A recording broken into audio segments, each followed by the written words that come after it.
Assalamualaikum warahmatullahi wabarakatuh. Apa kabar semuanya? Saya berdoa kepada Allah Subhanahu wa Ta'ala. Semoga semuanya yang menonton video ini, termasuk mahasiswa, saya dalam keadaan sehat dan bersemangat di dalam pembelajaran pada hari ini. Pada hari ini kita akan mencoba membahas buku baru atau membedah buku, salah satu buku yang ditulis oleh Ibu Galuh Ratmana Hanum yang berjudul Biokimia Dasar.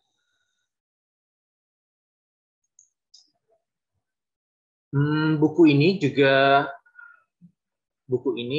khususnya itu digunakan oleh Fakultas Ilmu Kesehatan, dan memang biasanya buku-buku biokimia itu rata-rata digunakan atau dimanfaatkan itu oleh orang-orang kesehatan. Namun juga tidak kalahnya di teknik pengendalian pencemaran lingkungan atau di teknik lingkungan atau di teknik kimia sendiri, itu buku biokimia juga digunakan. Untuk apa nanti kita akan pelajari. Nah, namun kenapa saya memilih untuk membedah atau mempelajari buku yang ditulis oleh Ibu Galuh ini? Karena setelah saya pelajari di dalamnya bukunya ini sedikit ringkas, sedikit ya bisa step pertama untuk kita pelajari untuk bisa nanti mempelajari buku biokimia yang lebih mendalamnya. Oleh karena itu, untuk yang step pertama kali ini saya akan membedah atau kita akan mempelajari biokimia dasar yang ditulis oleh Ibu Galuh ini. Nah, lalu apa saja yang akan kita pelajari pada kesempatan kali ini? Di sini kita akan mempelajarinya dengan cara sedikit-sedikit, step by step. Yang pertama, kita akan pelajari pada kesempatan ini adalah sejarah biokimia. Yang kedua adalah pengertian biokimia. Yang ketiga adalah manfaat biokimia. Kita mulai dari yang pertama itu adalah bagaimana sejarah biokimia. Nah, nanti biokimia itu sendiri juga akan dipelajari di mechanical cell atau nanti di pelajaran mata kuliah kalian juga ada namanya dasar-dasar mikrobiologi dan biokimia. Namun di sini saya akan membahas dulu biokimia untuk nanti biar enak atau biar gampang untuk bisa masuk ke dalam dasar-dasar mikrobiologinya. Nah, sejarah biokimianya ini pertama kali itu diawali oleh penelitian pada abad ke-17 oleh Robert Hooke yang melakukan observasi terhadap sel-sel di sini, terhadap sel-sel dengan menggunakan mikroskop, sehingga dapat meningkatkan pemahaman atas struktur dan kompleks pada makhluk hidup. Nah, di sini yang menjadi acuan kita, yang menjadi motivasi kita adalah bagaimana peneliti terdahulu itu dapat bersemangat di dalam meneliti. Kalau kita lihat Bapak Robert Hooke seperti yang pada gambar sebelah sini ya. Pada abad keberapa? Abad ke-17. Kita sekarang di abad 22. 17 ke 22. Berarti ya abad 17 itu ya abad yang masih bisa dikatakan teknologi tidak secanggih pada zaman sekarang. Dan jangan kalian berpikir mikroskopnya ini adalah mikroskop yang canggih seperti pada zaman sekarang. Tidak. Tetapi mikroskopnya itu seperti ini. Ini adalah mikroskopnya. Untuk mengamati atau untuk meneliti sel-sel yang ada diteliti oleh si Robert Hooke ini. Dia hanya memanfaatkan kaca pembesar, lalu sinar matahari. Nah, namun Bapak Robert Hooke ini berhasil untuk mempublikasikan hasil penelitiannya, sel-sel ini dalam bentuk struktur kompleks pada makhluk hidup. Nah, motivasinya adalah ketika kita pada zaman sekarang yang sudah super maju, harusnya lebih bersemangat di dalam melakukan penelitian atau melakukan pembelajaran. Tidak ada kata-kata yang membuat kalian itu menyerah di dalam melakukan pembelajaran ataupun melakukan penelitian. Dengan alat sederhana saja, seorang Robert Hooke bisa meneliti struktur sel yang ya mungkin dari kita saja belum pernah melihat bentuk sel itu bagaimana. Namun Bapak Robert Hooke itu telah menelitinya pada abad ke-17. Kita lanjutkan.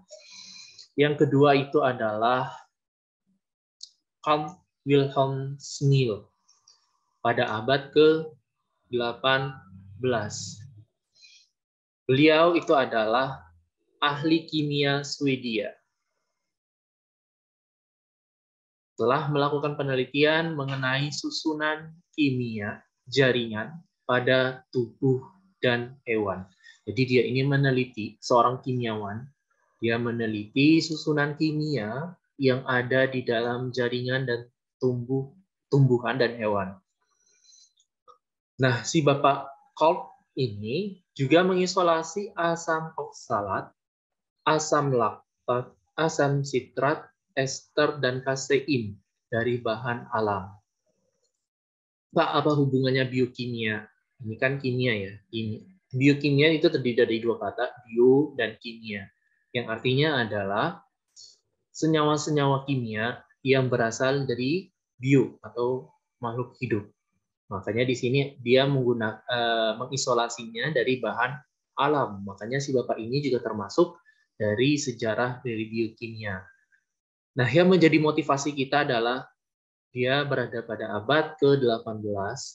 Kita di abad sekarang yang super maju. Gampang untuk mendapatkan alat-alat kimia. Namun lihatlah bagaimana dia meneliti dengan caranya yang sederhana.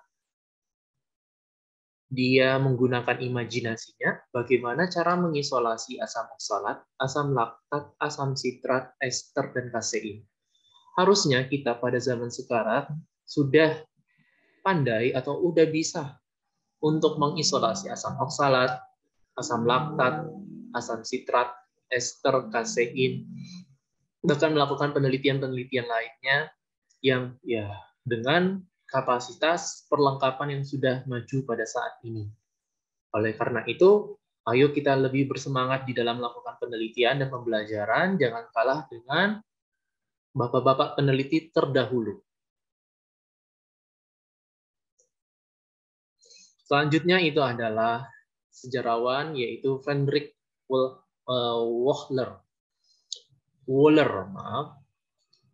Friedrich Wöhler, ini kayaknya dari Jerman. Bapak Friedrich ini menunjukkan bahwa senyawa urea terdapat di dalam urin. Nah, Bapak ini membuktikan bahwa urin kita itu ternyata punya urea. Dibuat di dalam laboratorium dengan cara memanaskan alkali sianat, garam amonium. Jadi Bapak Friedrich itu melakukan di laboratorium juga. Ini sebagai contoh saja ya, contoh dari Bapak yang tadi sebelumnya, Bapak Carl tadi ya. Sebelumnya ini contohnya menggunakan bahan-bahan atau menggunakan alat-alat kimia yang sederhana. Untuk apa? Untuk membuktikan bahwa di urin kita itu, di urin manusia itu mempunyai urea. Nah, bagaimana dengan cara memanaskan alkali sianat dan garam amonium. Nah, kira-kira kita apakah sudah pernah mencoba menguji urin kita? Apakah kandungan senyawa ureanya tinggi? Setiap kita mempunyai kandungan urea yang tinggi atau yang rendah? Jangan-jangan setiap kita itu mempunyai kandungan urea yang berbeda. Ada yang tinggi. Kalau yang tinggi itu bagus banget ya. Bisa mengalahkan nanti pabrik Pusri ya, Pupuk Sriwijaya yang membuat urea. Nah, mungkin juga kalian pernah masa kecil bagi yang biasanya putri atau putri atau putra itu pernah, mohon maaf, buang air kecil di luar biasanya di situ ya, di luar. Kadang-kadang ketika buang air kecil di luar itu akan bau pesing. Nah, bau pesing itu sebenarnya adalah bau urea juga. Kalau kalian pernah ke Pupuk Sriwijaya, itu di sekitar Pupuk Sriwijaya itu bau pesing yang persis kayak bau pipis gitu. Bau pipis kita ya, urin kita. Nah, dan juga ketika kita pipis di tempat biasanya ada yang cowok, putra itu pipisnya di tempat pot bunga. Nah, ketika sudah dipipiskan, biasanya pot bunganya itu malah semakin subur. Pernah ketemu nggak seperti itu? Pasti pernah ya. Itu kenapa? Ya karena ini tadi, karena di dalam urin kita itu mengandung urea. Walaupun konsentrasinya ya sedikit ya. Tidak ya seperti urea yang di pabrik Pusri. Awalnya, Friedrich Wöhler ini mengharapkan garam amonium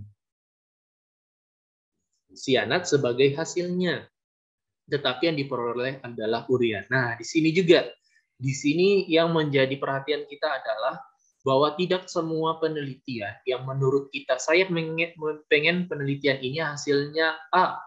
Ternyata ketika kita melakukan suatu penelitian itu ternyata tidak membuktikan dapatnya A, tetapi dapatnya B. Seperti yang dilakukan oleh Bapak Friedrich ini. Awalnya dia itu pengennya itu adalah dapat garam amonium sianat.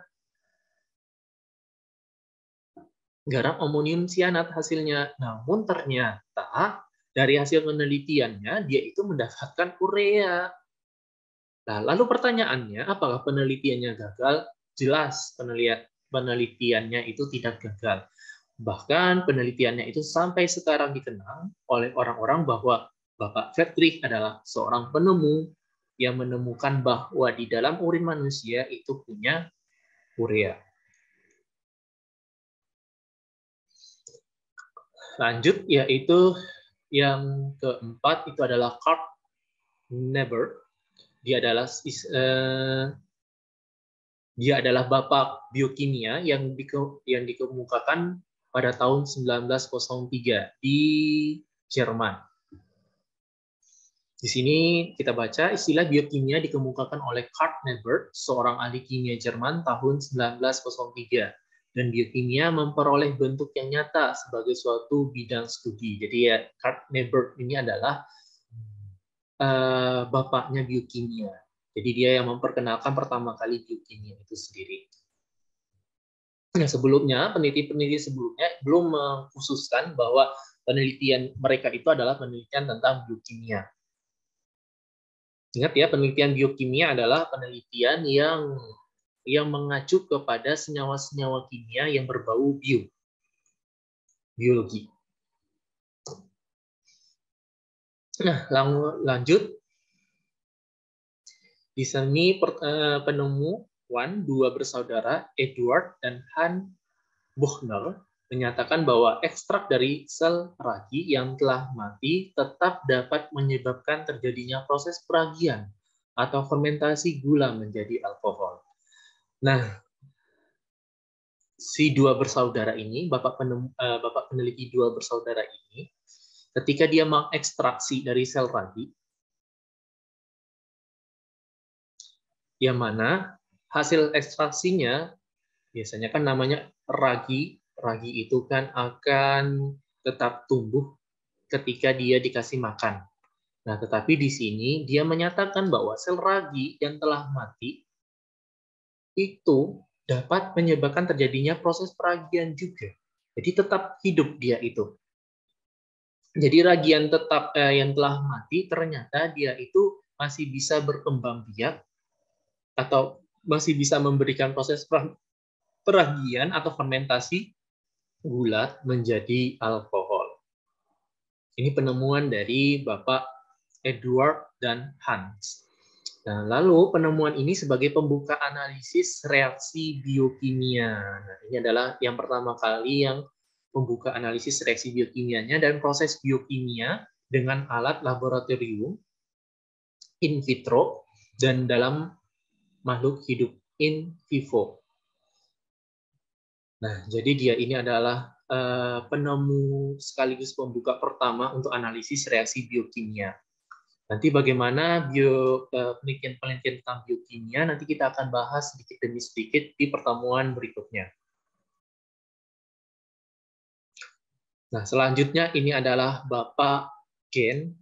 Mungkin dari teman-teman yang di lulusan SMA, IPA khususnya pernah mendengar oleh Bapak Gen ini, yaitu Gregor Mendel.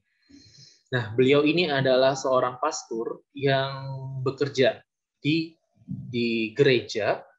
Namun dia ini mempunyai kebiasaan itu untuk menanam tanaman. Lalu dari situlah dia timbul inspirasi untuk meneliti tanaman tersebut. Nah, bentuk-bentuk tanaman inilah yang dia teliti, yang akhirnya punya gagasan tentang namanya gen, yakni unit pembawa sifat-sifat yang diturunkan oleh individu. Jadi Bapak Gen ini ketertarikannya itu bukan dari langsung ke laboratorium, melihat gennya itu di dalam mikroskop, tidak. Tetapi dia itu berasal dari, kalau tidak salah, dia itu menanam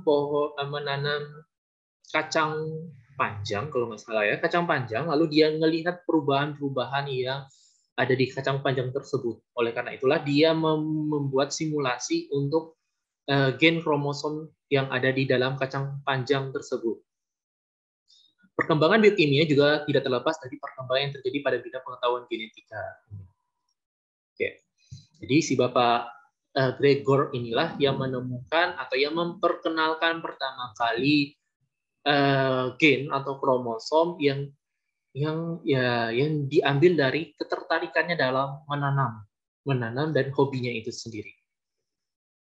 Jadi bila kalian punya hobi, jangan biarkan hobi kalian itu hanya mengalir saja. Jadi karena hobi kalian itu menjadi bermanfaat bagi kalian sendiri. Lanjut, kita akan mempelajari tentang pengertian biokimia. Tadi kita telah mempelajari tentang sejarah-sejarah biokimia. Sekarang kita akan mempelajari tentang pengertian biokimia. Yang pertama, biokimia. Biokimia itu berasal dari bahasa Yunani yang terdiri dari dua kata. Berasal dari bahasa Yunani, terdiri dari dua kata, yaitu bios yang artinya kehidupan dan chemis yang artinya kimia. Makanya di sini tadi bio dan kimia, yaitu senyawa kimia yang berasal dari makhluk hidup. Biokimia berarti ilmu yang mempelajari berbagai reaksi kimia kehidupan serta interaksi molekul dalam sel makhluk hidup. Jadi dia mempelajari berbagai reaksi kimia kehidupan khususnya serta interaksi molekul dalam sel makhluk hidup. Biokimia terdiri dari 3 hukum yang menjadi pokok bahasan, yaitu hukum biologi, hukum kimia, dan hukum biokimia yang juga digabungkan sering disebut super chemistry. Ya, jadi biokimia ini menggabungkan 3 hukum, sebenarnya 2 hukum ya, 2 hukum yaitu biologi dan kimia, lalu menjadi satu menjadi biokimia juga. Nah, sehingga sering disebut juga sebagai super chemistry. Lalu selanjutnya kita mempelajari apa sih tujuan dari biokimia ini. Nah, tujuan dari biokimia, adanya materi biokimia ini atau mempelajari biokimia ini adalah untuk memahami interaksi molekul-molekul tak hidup yang menghasilkan fenomena kompleks dan efisiensi yang menjadi ciri-ciri kehidupan, serta menjelaskan keseragaman kimia dari kehidupan yang beragam. Jadi dia ini untuk melihat interaksi molekul-molekul tak hidup yang menghasilkan fenomena kompleks dan efisiensi yang menjadi ciri kehidupan. Ya, intinya itu adalah belajar biokimia adalah untuk mempelajari interaksi kimia, molekul-molekul kimia ini yang ada di kehidupan, baik makhluk hidup, berupa hewan, manusia, dan tumbuh-tumbuhan, yang mana itu akan menjadikan ciri kehidupannya. Jadi intinya itu ya. Jadi mempelajari senyawa kimia yang menjadi penyusun atau yang menjadi ya penyusun ya tepatnya ya, menjadi penyusun dari makhluk hidup itu. Nah, manfaat ilmu biokimia dalam kehidupan ini disebutkan oleh di bukunya. Itu ada 3. Yang pertama itu adalah mempermudah dalam mempelajari ilmu-ilmu dasar yang lain seperti kimia organik, biofisika, ilmu gizi, mikrobiologi, genetika, fisiologi, dan farmakologi. Jadi biokimia ini dipelajari untuk lebih memahami nantinya di pelajaran-pelajaran kimia organik, biofisika, ilmu gizi, mikrobiologi, genetik, fisiologi, dan farmakologi. Yang kedua, digunakan sebagai dasar terapi berbagai penyakit. Ya, karena apa tadi? Karena biokimia itu merupakan juga merupakan penyusun dari tubuh kita. Jadi tubuh kita, manusia, tubuh kita itu penyusunnya itu adalah biokimia. Sehingga dengan mempelajari biokimia, kita akan mengetahui atau cara bagaimana terapi penyakit yang ada di tubuh kita, ataupun di makhluk hidup juga bisa, di hewan, makhluk hidup yang lain, maksudnya hewan dan tumbuh-tumbuhan juga bisa. Yang selanjutnya yang terakhir adalah mengidentifikasi reaksi yang terjadi pada proses kehidupan. Jadi mengidentifikasi reaksi yang terjadi pada proses kehidupan sehingga mampu menganalisis terjadinya penyakit, ya, atau masalah yang terjadi pada proses tersebut hingga level molekul. Ya, hampir sama dengan yang poin D, ya poin B. Karena biokimia ini adalah penyusun dari tubuh kita. Misalnya kita, kenapa sih tubuh kita sering kecapean? Misalnya kecapean.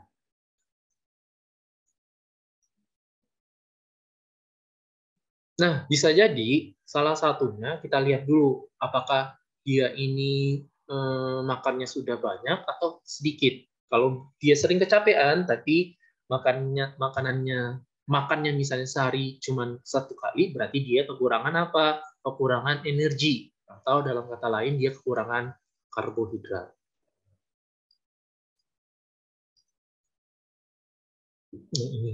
Lalu yang kedua, misalnya ada seseorang yang sulit untuk menghafal atau gimana sih cara meningkatkan daya ingat. Nah, dari biokimia ini juga, misalnya ingatan. Di biokimia ini juga akan mengetahui bahwa salah satu fungsi untuk menguatkan ingatan itu adalah juga sumber makanan. Salah satunya adalah protein. Protein itu juga merupakan penguat untuk kita menghafal. Begitu juga yang lainnya. Nanti kita akan mempelajari apa saja manfaat-manfaat biokimia ini terhadap kehidupan kita, dan nanti juga akan kita pelajari bagaimana hubungan biokimia ini tentang pengendalian pencemaran lingkungan.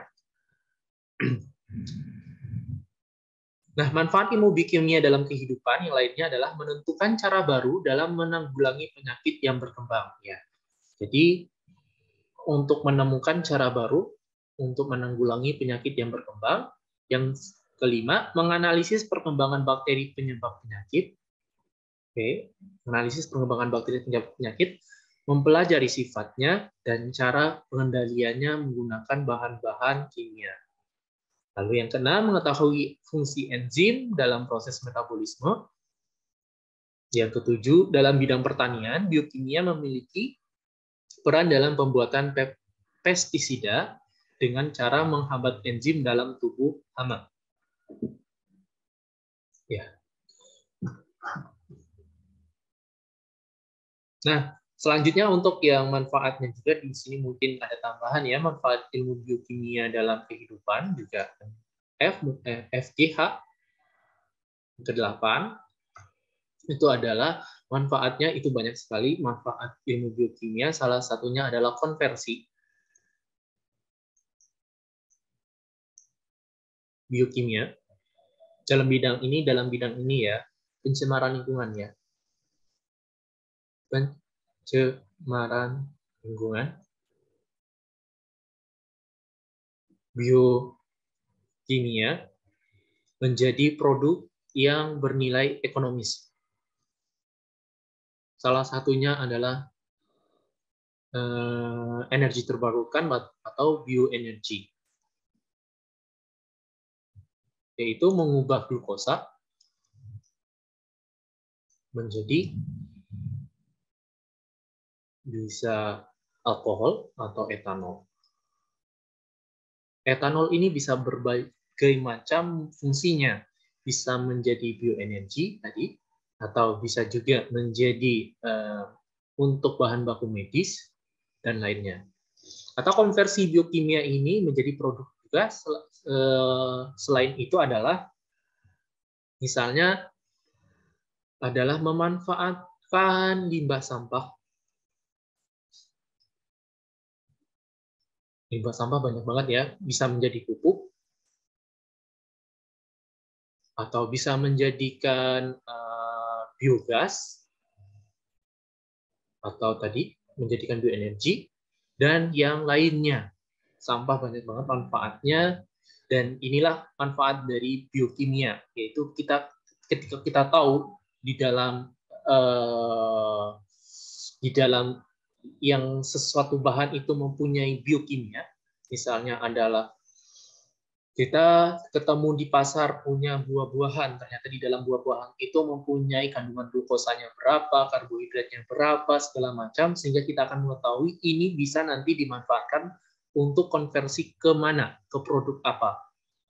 Itulah manfaat dari biokimia untuk lingkungan ya, untuk pencemaran lingkungan. Nantinya juga kita akan bahas lebih dalam di pembelajaran-pembelajaran lainnya. Demikian untuk sesi kali ini, sesi pembuka untuk pembelajaran biokimia. Bila ada pertanyaan, silakan di komen di bawah. Kita akan lanjutkan pada video selanjutnya. Terima kasih. Assalamualaikum warahmatullahi wabarakatuh.